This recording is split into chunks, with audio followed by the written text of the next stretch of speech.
అందరికీ మరణాత. Praise the lord. ఈరోజు దేవుడు మనకు అనుగ్రహిస్తున్న శ్రేష్టమైన వాగ్దానము, పాతాళమును అగాధ కూపమును యెహోవాకు కనబడుచున్నవి, నరుల హృదయములు మరీ తేటగా ఆయనకు కనబడును కదా. సామెతలు గ్రంథము 15వ అధ్యాయము 11వ వచనం. డెత్ అండ్ డిస్ట్రక్షన్ లై open before the lord, how much more do human hearts. Proverbs chapter 15 verse 11.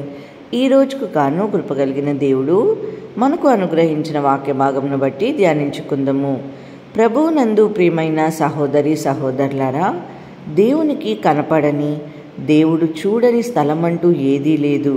ఆయనకు అన్నీ కూడా ఎంతో స్పష్టంగా కనపడుతుంది. ఈ లోకంలో తప్పు చేసేవారు, పాపం చేసేవారు అనుకుంటారు, మమ్మల్ని ఎవ్వరూ చూడడం లేదులే, ఎవరూ కనిపెట్టరులే అని. నా హృదయంలో ఉన్న ఆలోచన ఏంటో ఎవ్వరికీ తెలియదు, నా భర్తకు నా భార్యకి కూడా తెలియదు, నా ప్లాన్ నాకుంది అనుకుంటారు. నా భార్యను మోసం చేయొచ్చు, నా భర్తను మోసం చేయొచ్చు అని ఆలోచన చేస్తారు. కానీ దేవుడు వారిని చూస్తున్నారు. దేవుడు వారి హృదయములను వారికంటే తేటగా చూస్తున్నాడు. దేవునికి పాతాళ లోకము అగాధము కనబడుచున్నాయి. ఎంతో లోతులో ఉండే వాటినే దేవుడు చూడగలుగుతున్నప్పుడు మనల్ని ఎంత క్లియర్గా చూడగలగడు చెప్పండి. మనము ఒక 5 అంతస్తుల బిల్డింగ్ ఎక్కితేనే క్రింద ఉన్నవారు సరిగ్గా కనపడరు. ఫ్లైట్ ఎక్కితే మనుషులను పక్కన పెడితే ఇండ్లు కూడా సరిగ్గా కనపడవు. మన దృష్టి అలాంటిది. కానీ దేవుడు ఆకాశ మహాకాశమునందు ఆసీనుడైనవాడు, సింహాసనమున కూర్చొని డైరెక్ట్గా మన హృదయాన్ని ఒక తెరిచిన పుస్తకంలా చూస్తున్నాడు. అంటే ఇది సాధారణమైన విషయం కాదు కదండి. అందుకే భక్తుడు అంటున్నాడు, హృదయ రహస్యములు ఎరిగిన దేవుడు ఆ సంగతి పరిశోధింపక మానునా అని. ఎవరికైనా రహస్యం చెప్పినప్పుడు వారితో ఇలా అంటాము, ఇది నీ హృదయంలో ఉంచుకో, ఎక్కడ అనకు అని. అంటే మనిషి తన రహస్యాన్ని దాచుకునే ప్లేస్ హృదయం.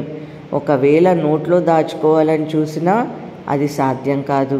కొందరు ఉంటారు, వారికి ఏదైనా రహస్యం తెలిస్తే చాలు, అది ఇతరులకు చెప్పేంత వరకు వారికి మనశ్శాంతి ఉండదు. అందరికీ తెలియాలి, అందరికీ చెప్పాలనుకుంటారు. ఎవరికి చెప్పను అని ప్రామిస్ చేసినా సరే అటువంటి వారికి మీ రహస్యాలు పొరపాటున కూడా చెప్పకండి. బాధ వచ్చినా కష్టం వచ్చినా ఎవరికైనా మీ రహస్యాలు చెప్తే వారు తర్వాత మనల్ని ఇబ్బంది పెట్టే అవకాశం కూడా ఉంటుంది. మనము ఆలోచన చేస్తే దేవుడు ఇంత స్పష్టంగా హృదయాన్ని చూడగలుగుతున్నాడు. ఆయనకు హృదయ రహస్యములు తెలుసని వాక్యము సెలవిస్తుంది కదండి.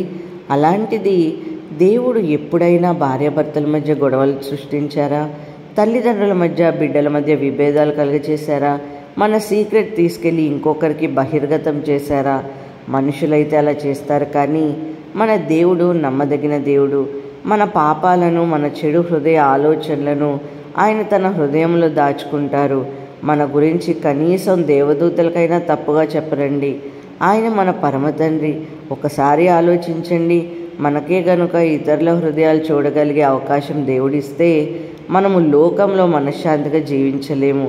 ఒకరంటే ఒకరితో కూడా స్నేహం కూడా చేయలేము, కలిసి ఉండలేము. ఎందుకో తెలుసా?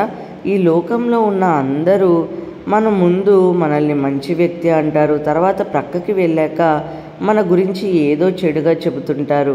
వారు మాట్లాడకపోయినా హృదయంలోనైనా అనుకుంటారు. దేవుడు మన హృదయాలను చూస్తూ ఎంతో నవ్వుకుంటారేమో కదండి. మనం కొన్నిసార్లు దేవుని తిడుతుంటాం, మన ఆలోచన విధానం స్థిమితంగా ఉండదు. ఇవన్నీ చేసిన దేవుడు మనల్ని ఇంకా ప్రేమిస్తున్నాడు. ఇంకా దేవుడు మనకు సహాయం చేస్తూనే ఉన్నారు. ఇంకా మనల్ని సజీవులుగా ఈ భూమిపైన నిలవపెట్టారు. మన గురించి ఎవరైనా తప్పుగా ఆలోచిస్తే, మనల్ని మోసం చేస్తే మనం వారితో స్నేహంగా ఉంటామా చెప్పండి? వారికి దూరంగానే ఉంటాం. సహాయం చేయమంటే ఇక ఆ ప్రసక్తే ఉండదు. నన్ను మోసం చేయాలనుకుంటా, నీకెలా సహాయం చేస్తా అని మొహం మీదే అంటాము.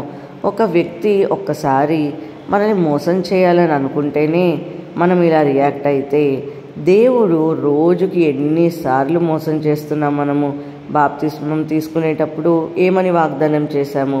అలా ఉన్నామా? ఆయన మనసును ఎన్నోసార్లు నొప్పించాము. బంధువుల ముందు, స్నేహితుల ముందు, ఎక్కడికైనా ఫంక్షన్స్కి వెళ్ళినప్పుడు దేవుని నామానికి ఎలా అవమానం తెచ్చాము. అక్కడ సర్వశక్తి గల దేవుని మాట కూడా మాట్లాడకుండా ఆయనను ఎరగనట్టే జీవించాం కదా. దేవుని సన్నిధిలో నీవు లేకుండా ఉన్నప్పుడు ఉద్యోగ స్థలంలో, నీ వ్యాపార స్థలంలో నీ జీవితము సాక్షార్థకరంగానే ఉన్నదా? నీ మాటల్లో లోపం లేదా? నీ చూపుల్లో పాపం లేదా? ఇవన్నీ దేవుడు చూడట్లేదా? చూస్తున్నాడండి.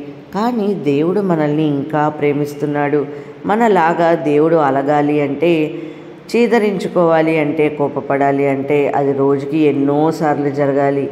కానీ దేవుడు మనల్ని ఇంకా కాపాడుతున్నాడు, సహాయం కూడా చేస్తున్నారు.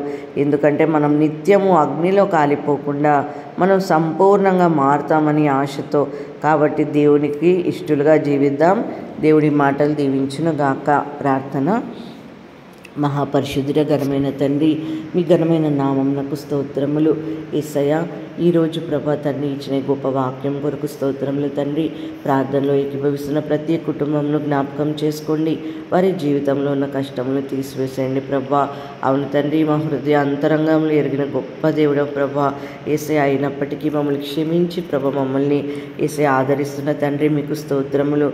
ఈరోజంతా మేము చేయాలనుకున్న పనులు ప్రభా ఎటువంటి ఆటంకం, శోధన లేకుండా జరిగించమని యేసయ్య సహాయం చేసి తోడుగా ఉండమని యేసు నామములో అడిగి వేడుకొంచున్నాం తండ్రి. ఆమేన్.